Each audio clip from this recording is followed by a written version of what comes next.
Hello students, कैसे हैं आप सब। Welcome back again to my YouTube channel Shashi Sharma PhD. खुश रहें, हंसते रहें, मुस्कुराते रहें। तो चलिए आज के टॉपिक पर फोकस करते हैं। क्या है आज का टॉपिक? Secondary functions. क्या कहते हैं हिंदी में? गौण कार्य। इसका एक और नाम मैंने आपको बताया था। क्या बताया था? सोच के बताओ, क्या बताया था? Subsidiary functions. Very good. Subsidiary function का क्या मतलब होता है हिंदी में? सहायक कार्य। अब इसकी डेफिनेशन ना इसके नाम से आएगी। कैसे नाम से आएगी? सब्सिडेरी फंक्शंस, सहायक कार्य। सहायक कार्य का मतलब क्या? जो सहायता कर रहे हो। ये वाले फंक्शंस प्राइमरी फंक्शंस को क्या करते हैं? सहायता करते हैं। यानी कि उन फंक्शंस को ये क्या कर रहे हैं? सपोर्ट कर रहे हैं। ये आपके सेकेंडरी फंक्शंस होंगे। तीन ही हैं, छोटू छोटू से हैं। पहला क्या है?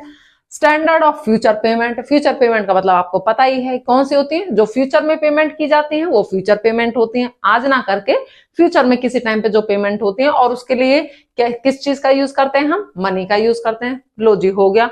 स्टोर ऑफ वैल्यू पहले भी बताया है। क्या मतलब इसका? सेविंग करना, है ना। सेविंग किसकी वजह से पॉसिबल हो पाई है? मनी की वजह से हो पाई है ना। तो मनी का एक काम क्या हो गया आपका? सेविंग का, यानी स्टोर ऑफ वैल्यू, मूल्य का संचय। हम मनी के आने के बाद उसको संचय करने लगे हैं। ओके।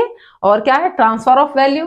ये भी बता रखा है। ट्रांसफर ऑफ वैल्यू क्या है? मूल्य का हस्तांतरण। यहां मकान बेचना है तो पैसे ले लिए, दूसरी जगह जाके पैसे देके खरीद लिया। बस एज सिंपल एज दैट, है ना। सोचा ही नहीं कर्ज उतारने होंगे। लता मंगेशकर का गाना है। सुना होगा आपने, नहीं सुना है तो सुनिएगा। बड़ा ही मधुर आवाज में है। बहुत ही प्यारा गाना है। चलो फोकस करते हैं अपने काम पे। क्या है? Standard of deferred payment. स्थगित भुगतानों का मान। यानी कि फ्यूचर की पेमेंट के लिए हम किसको यूज कर सकते हैं? किसको यूज कर सकते हैं? मनी को आसानी से यूज कर सकते हैं। अब क्यों यूज कर सकते हैं भाई? मनी को ही क्यों यूज कर सकते हैं? हमने ड्रॉबैक्स में पढ़ा था ना कि किसी भी चीज को अगर हम फ्यूचर पेमेंट के लिए यूज करते हैं तो कैसे डिसाइड करेंगे कि क्या पेमेंट करना है, कितना पेमेंट करना है। प्रॉब्लम थी ना उस टाइम पे। लेकिन मनी के साथ ही कोई प्रॉब्लम है ही नहीं। तो देखिए वही लिखा हुआ है। Money serves as a mean for future payment. Money जो है वो फ्यूचर पेमेंट के मीन के रूप में, साधन के रूप में क्या होती है? यूज होती है, या फ्यूचर पेमेंट के साधन का काम करती है। Money is standard for deferred payment such as loan. Money जो है वो डिफर्ड पेमेंट, जैसे कि आपका लोन हो गया। लोन क्या है? बाद में पेमेंट की जाती है उसकी। उसके लिए क्या है? स्टैंडर्ड है। यानी कि स्टैंडर्ड का मतलब है कोई भी ऐसी चीज जिसको जनरली लोगों ने एक्सेप्ट कर लिया है। स्टैंडर्ड है, मानक है। क्यों मानक है? क्योंकि में ये तीन रीजन है। ओके, क्योंकि में तीन रीजन है। पहला क्या है? It's price remain relatively stable then other goods. क्योंकि मनी के जो प्राइस हैं वो और चीजों की बजाय जल्दी से घटते बढ़ते नहीं है, स्टेबल रहते हैं, स्थिर रहते हैं। 1,000 रुपए में आज अगर आप 5 चीजें खरीद सकते हो तो ये डेफिनेट है नेक्स्ट ईयर भी आप उससे लगभग 5 चीजें खरीद पाओगे। ऐसा नहीं है कि आज तो 5 चीजें खरीद रहे हो, फ्यूचर में उससे आप एक भी चीज ना खरीद पाओ, यानी कि 2 साल में या 1 साल में। तो इतने उसके प्राइसेस हाई लो या चेंज होते नहीं है। Okay. It is easily acceptable by the people. लोग जो है वो मनी को आसानी से एक्सेप्ट कर लेते हैं। कौन है ऐसा जो मनी को एक्सेप्ट नहीं करता है ना। फ्री में भी दोगे ना तब भी लोग ले लेते हैं। मनी के पीछे तो इतनी भाग दौड़ हो रही है, इतने क्राइम्स हो रहे हैं, और हम मनी को एक्सेप्ट नहीं करेंगे? ऐसा तो पॉसिबल है ही नहीं। It is more durable than other goods. दूसरी चीजों के बजाय ज्यादा ड्यूरेबल है। ड्यूरेबल का मतलब क्या है? टिकाऊ। टिकाऊ मतलब ज्यादा लंबे समय तक चलती है, खराब नहीं होती है। मनी खराब होती है क्या? मनी खराब होती ही नहीं है ना।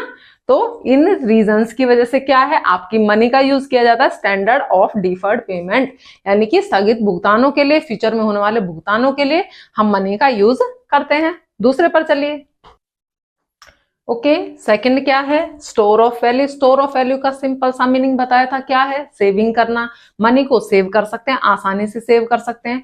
हम इंसानों की एक आदत होती है, पहले हम अपने खर्चे पूरे करेंगे और फिर अगर हमारे पास पैसे बचते हैं तो हम उनको क्या करते हैं? सेव कर लेते हैं, फ्यूचर के लिए सेव कर लेते हैं। बहुत से लोग तो काला धन जमा कर लेते हैं, इतना सारा सारा, फिर उसके ऊपर रेड पे रेड चलती रहती है ना। तो क्या है? Money serves as a store of value. Money किसका काम करती है? मूल्य के संचय का काम करती है, यानी कि सेव कर सकते हो आप उसको। It means to save some part of income for future. इसका मतलब क्या है? स्टोर ऑफ वैल्यू का मतलब ये है कि हम अपनी इनकम के कुछ हिस्से को फ्यूचर के लिए क्या कर सकते हैं?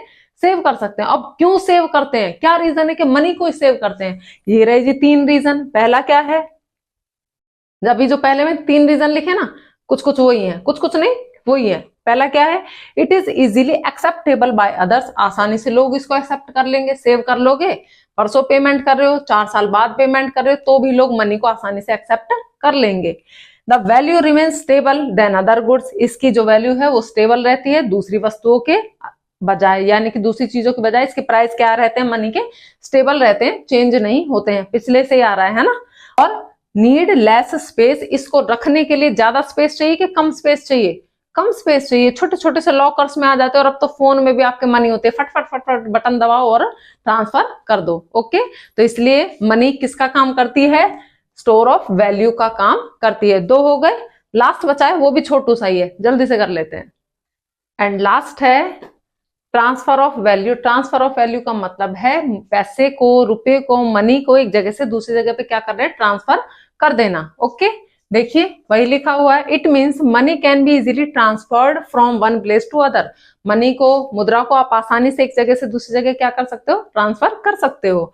If you sell your house, अगर बार्टर सिस्टम में आप अपना घर बेचोगे तो क्या मिलेगा, भैंसे मिलेंगी, घोड़े मिलेंगे, अनाज मिलेगा, कहाँ रखोगे उसको, कैसे उसको लेके जाओगे? तो लेकिन मनी आ गई है, तो मनी के बदले में आप क्या कर सकते हो, यू कैन सेल कर सकते हो। बदले में क्या मिलेगी, मनी मिलेगी। पॉकेट में डालिए, बैंक में डालिए, फोन में डालिए और लेकर के दूसरी जगह पहुंच जाइए और वहां पर क्या कर लीजिए, मनी दे दीजिए और परचेज कर लीजिए। तो वही लिखा है, and can purchase with money at any other place, और दूसरे प्लेस पर आसानी से आप क्या कर सकते हो, परचेज कर सकते हो। It facilitates mobility of capital, इसकी वजह से ना, इस काम की वजह से, मनी के होने की वजह से मोबिलिटी ऑफ कैपिटल, पूंजी की गतिशीलता में वृद्धि हुई है। गतिशीलता का क्या मतलब है कि आप आसानी से कहीं भी लोन दे सकते हो और लोन ले भी सकते हो, बोरो भी कर सकते हो और आसानी से आप दे भी सकते हो, एडवांस भी कर सकते हो। ओके, तो ये आपके 3 फंक्शन है, किसके, सेकेंडरी फंक्शंस हैं। फंक्शंस है किसके, मनी के फंक्शंस हैं भाई।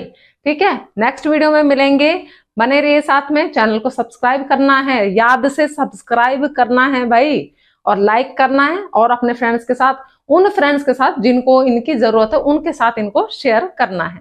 नेक्स्ट वीडियो में मिलेंगे, बाय बाय, खुश रहना है। ओके।